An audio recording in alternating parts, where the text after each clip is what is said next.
How's it going, y'all? My name is Marco Gargano. I am a sophomore here at the University of Arkansas studying economics with a minor in chemistry. Today I'm here at 940 West Maple Street, otherwise known as the Chi Omega House here at the University of Arkansas. The house was designed in 1928 by a man named James Dinwiddie. The Psi chapter of Chi Omega here at the University of Arkansas became the first Greek house to own campus property. The house underwent renovations during the 2015-2016 school year, but a challenging aspect was that the front of the house actually serves as a historical landmark, so the construction was based around it. As stated earlier, the architect of the house was James Dinwiddie, a man from Dumfries, Scotland. After living in Scotland and then Cincinnati, Ohio, he moved to Fayetteville, Arkansas to work as a city building inspector and went on to be an architect for the Fayetteville area. His works include many of the churches, including St. Joseph's Catholic Church and Springdale Methodist Church, and then eventually he designed the Chi Omega House.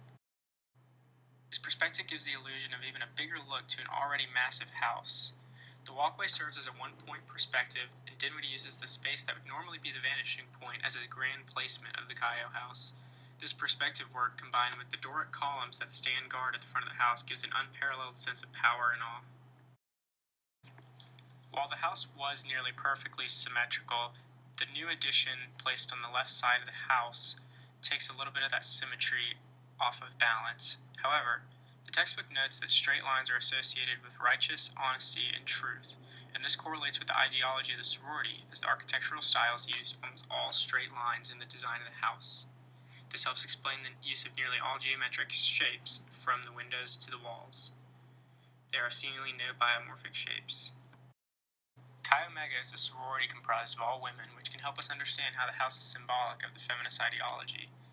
One should note that the house is bigger than any men's fraternity on campus and breaking the traditional paradigm of men's superiority to women. This comes from the ideology that many correlate size to power and prestige. The massive Doric order columns that line the front of the house are also signs of power due to their sheer size and white juxtaposition to their darker background. An important detail to remember is that the Greek letters for Chi and Omega are placed at the very center of the house, over the front doors, which are led by the walkway, as discussed earlier. The viewer's natural reaction of being drawn to look at these letters serve as a reminder of who the organization is, and that is a women's group that occupies the house that yields such power. The front of the house follows the movement of neoclassical architecture, even though the Doric order columns are the same style as those in ancient Greece. An example of how the ancient Greeks would use this is in the Parthenon, which was a temple to Athena who was celebrated by the Athenians as a virgin goddess. She was also the patron goddess of Athens and was highly regarded. One can see how the glorification of a female goddess would play into the feministic aspect of the Chi Omega house. Greece was not the only group to utilize the use of Doric order, as they also inspired the Etruscans at the temple of Apollo at Veii. Looking even closer, one can see a plaque that sits on a raised concrete holder at the front of the house. This lists the founders, and 4 out of the 5 are women, and this serves as a reminder that such a powerful house comes from the hard work of women and is further emulated by the gold lettering. I chose the Chi Omega sorority house for various reasons. With the new renovations, the worth and value of the Chi Omega house has contributed greatly to its materialistic value. However, much more importantly is the psychological value, which depends on the viewer. Some may view the house because they lived there previously and they have wonderful memories, and some may have great friends who are in the sorority. Also, I really just like how the house looks, from the Doric order columns to the gold letters to the landscaping in the front that gives it a pleasant, inviting feel. It also serves as a reminder that we're here in the natural state.